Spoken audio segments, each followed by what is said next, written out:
قدرمنو دا هغه ماجت دی چې له ننه څخه 2500 کاله مخکې یا څه زیات تر 300 پورې په درګۍ کلي لورلای کې یعنې بوري کې ملا علیم اخوند کاکړ جوړ کړی و.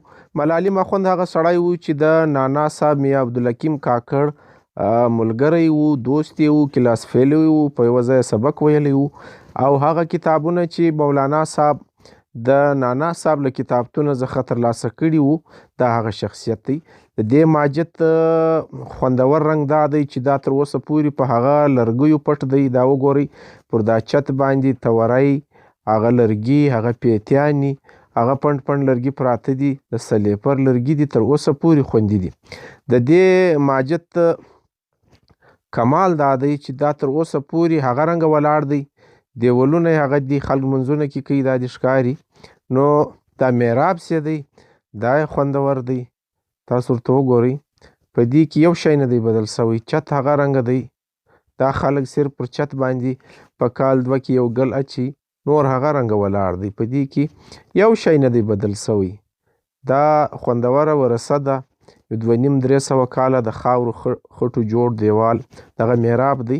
دا محراب له د باندې خوا دومره کوچنی معلومیږي، تر فوټ هم کم معلومیږي، لیکن دننه ورته وګورئ چې پوره سړی پکې درېږي، امام پکې درېږي او خپل لمونځ ورکوي. په دې کې که بدل سوي دي دغه کړکۍ او دروازې بدلې سوي دي، نور هغه دي. دغه د روشندانونو رنګونه دي، ډېر پلن دیوالونه دي. د دیواله سور چې دی دا وګورئ، دا چاختې دا تر ګزه پورې دیوال لري او چاختې دا دي تر نیم ګز زیاتې پکې جوړې دي.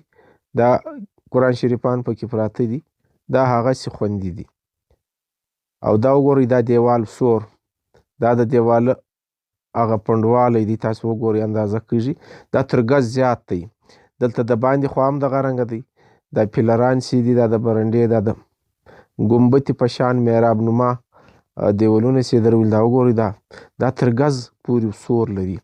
نو دغه زموږ تاریخي ورثه ده.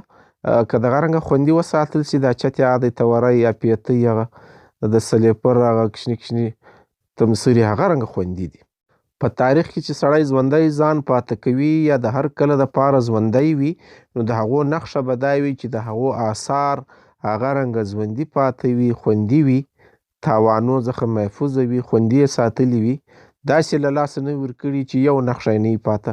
نو دغه زه ژوندی کام ګڼم چې هر څه یې خوندي کړي وي او دوی فخر او ویاړ ورباندې کوي.